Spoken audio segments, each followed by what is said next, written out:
Having considered the aggravating factors in your prior record, I hereby sentence you to 25 years in the state penitentiary. No, you can't do that. Get off me. Back up right now. Mr. Carter. Get his arm. I got left. Hands behind. Let me go. Oh my gosh. Let me Keep walking. Deputies, remove the... March 14th, 2019, Superior Courtroom 3B, downtown. The room was unusually tense that morning.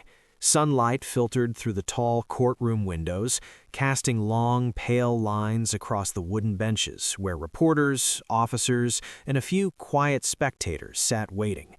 The soft shuffle of paperwork and the distant hum of hallway conversations filled the air. At the center of it all sat Judge Harold Whitman, behind the heavy oak bench, his expression calm but firm as he prepared to deliver the final verdict in a case that had quietly captured the attention of the entire city.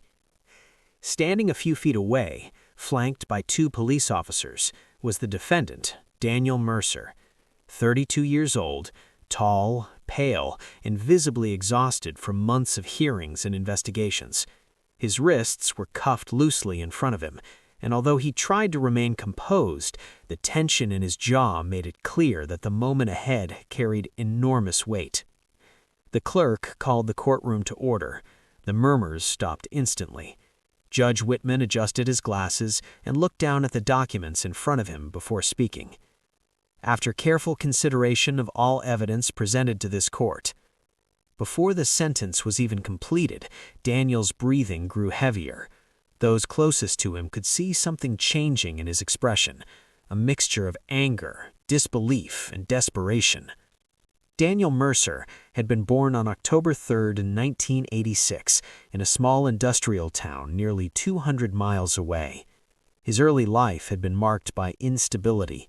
His father worked unpredictable shifts at a steel factory, while his mother struggled with illness that kept her in and out of hospitals during Daniel's teenage years. Teachers once described him as intelligent but withdrawn, a quiet student who rarely caused trouble but often seemed distracted by problems far beyond his age. After high school, he moved to the city, searching for better opportunities. For a time, things seemed to improve. He worked at a small electronics repair shop, rented a modest apartment, and even enrolled in night classes, hoping to eventually start his own business. Friends from that time remembered him as calm, hardworking, and someone who preferred keeping to himself. But circumstances began to shift. The repair shop closed unexpectedly after its owner declared bankruptcy. Daniel suddenly found himself unemployed, with bills piling up. Over the next few months, he drifted between temporary jobs, none of them stable enough to keep his finances under control. Stress and frustration slowly started building. Investigators later revealed that the situation reached a breaking point in late November of 2018. According to police reports, Daniel had been involved in an armed robbery at a small neighborhood convenience store on the outskirts of the city. The incident happened shortly after midnight when only the store clerk was present. Security cameras showed a man wearing a hooded jacket entering the store and demanding money from the register. The robbery quickly spiraled into violence. During the confrontation, the clerk attempted to activate a silent alarm beneath the counter. Daniel noticed the movement, and panic took over.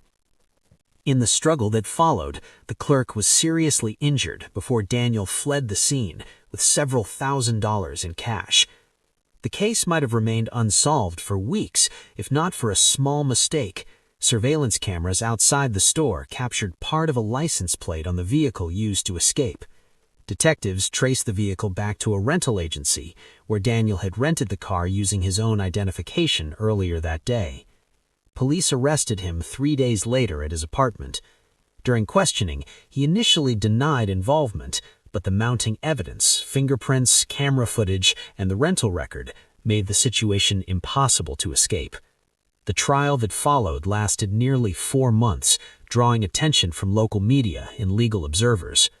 Prosecutors argued that Daniel had knowingly committed a violent armed robbery and severely harmed an innocent worker. The defense tried to paint a different picture. A man pushed to desperation by financial collapse and emotional stress, someone who had made a terrible decision in a moment of panic rather than cold calculation. For weeks, the courtroom heard testimony from investigators, forensic experts, and witnesses. The injured clerk, still recovering months later, spoke briefly about the night that changed his life.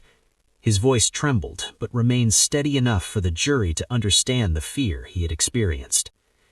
In the end, the jury returned with a guilty verdict, which led everyone back to this exact moment inside Courtroom 3B. Judge Whitman finished reviewing the final page of the sentencing documents and looked directly at Daniel. The court finds the defendant guilty of armed robbery and aggravated assault. Considering the severity of the crime and the lasting harm caused to the victim, this court hereby sentences Daniel Mercer to 12 years in state prison. For a brief second, the room was completely silent. Then Daniel's composure shattered. He stepped forward suddenly, shouting that the sentence was unfair, that no one understood what had driven him to that night. His voice echoed through the courtroom as officers immediately grabbed his arms to restrain him. Chairs scraped against the floor as spectators leaned back in shock. One of the deputies moved quickly to place Daniel back under full restraint, while another officer positioned himself between the defendant and the judge's bench. The outburst lasted only seconds, but it felt much longer. Within moments, the officers regained control and escorted Daniel toward the side exit of the courtroom. His shouting faded into the hallway as the heavy door closed behind him. Judge Whitman remained seated, his expression unchanged as the courtroom slowly returned to order. Another case concluded, another life permanently altered by a single moment that spiraled out of control.